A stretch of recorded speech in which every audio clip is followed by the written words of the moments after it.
On parle d'Atlantique élargi, donc traduction de cet Ouaïda Atlantique. Tout d'abord, il y a une chose, et je crois que c'est très important pour moi. Ces initiatives ne cherchent pas à élargir l'Atlantique. L'Atlantique, c'est l'océan, il ne peut pas être élargi, il est dans ses dimensions. Ce que nous cherchons donc, c'est un élargissement ou bien une révision de la conception de l'Atlantique. Ce bassin atlantique, on peut le concevoir comme on veut. Lui, il a les mêmes dimensions. Maintenant, on peut parler d'un Atlantique restreint, celui que nous avons connu jusqu'à présent, donc de relations. Quand on a parlé Atlantique, on parle de relations entre l'Europe et l'Amérique du Nord. Donc c'est un peu l'OTAN, c'est un peu tous ces accords qu'il y a sur le libre-échange entre les deux rives nord de l'Atlantique.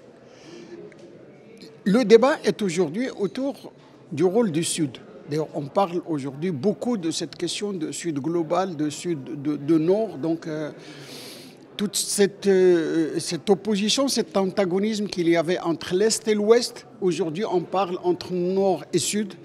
On parle de Sud global. Est-ce que le Sud global est un adversaire? Est-ce que c'est un challenger du Nord? Est-ce que le Nord est global?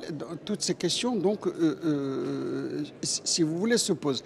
Et c'est dans ce sens que se pose cette question d'élargissement de la conception de l'idée de l'Atlantique. Quelle idée on se fait de l'Atlantique? Est-ce l'Atlantique conventionnel, classique, celui que l'on connaît du Nord, ou est-ce que le bassin atlantique est aussi riche par son Sud? Là, on regarde les relations. C'est la relation atlantique et peut-être seulement nord-nord.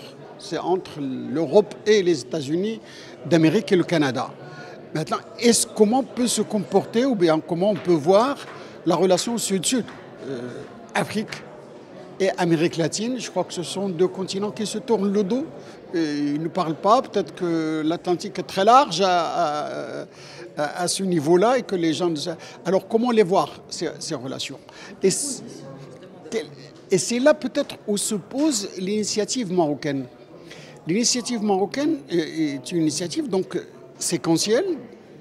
Pour le Maroc, d'abord, si vous voulez, une structure, une institutionnalisation de cette Afrique atlantique, qui, elle, en tant que telle, et que unie, il peut parler aux autres bassins, aux autres rives, parler à l'Amérique latine, parler à l'Amérique du Nord, parler à l'Europe, et peut-être que demain, nous verrons des dialogues qui vont s'instaurer entre l'Afrique atlantique et l'Europe atlantique, entre l'Afrique atlantique et l'Amérique atlantique, l'Amérique du Nord atlantique, entre l'Amérique du Sud et l'Afrique atlantique.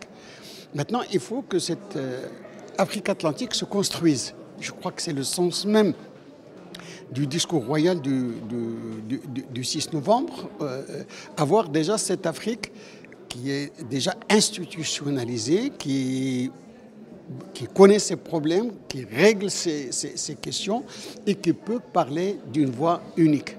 Ne pas répéter l'erreur faite en Méditerranée, où la rive sud de la Méditerranée, quand elle parle à la rive nord, il parle en nord dispersé. Chaque État parle pour lui-même. Il n'y a pas d'Afrique du Nord faite, il n'y a pas de Maghreb fait. Et c'est un peu ce qui affaiblit la position de chacun de ces pays. Et je crois que le Maroc est en train d'essayer d'éviter cette situation à l'Afrique atlantique. Les pays méditerranéens sont atlantiques par la Méditerranée, par le détroit. L'Italie est atlantique par le détroit. La Libye est atlantique par le détroit. Et donc, cette rencontre, si vous voulez, cette rencontre au niveau du Maroc, au niveau de l'Espagne, au niveau du Portugal, où l'on voit la rencontre entre ce monde méditerranéen et l'Atlantique. C'est cet Atlantique qui donne l'ouverture à la Méditerranée, mais cette Méditerranée qui donne la fenêtre, le passage de l'Atlantique vers le Moyen-Orient.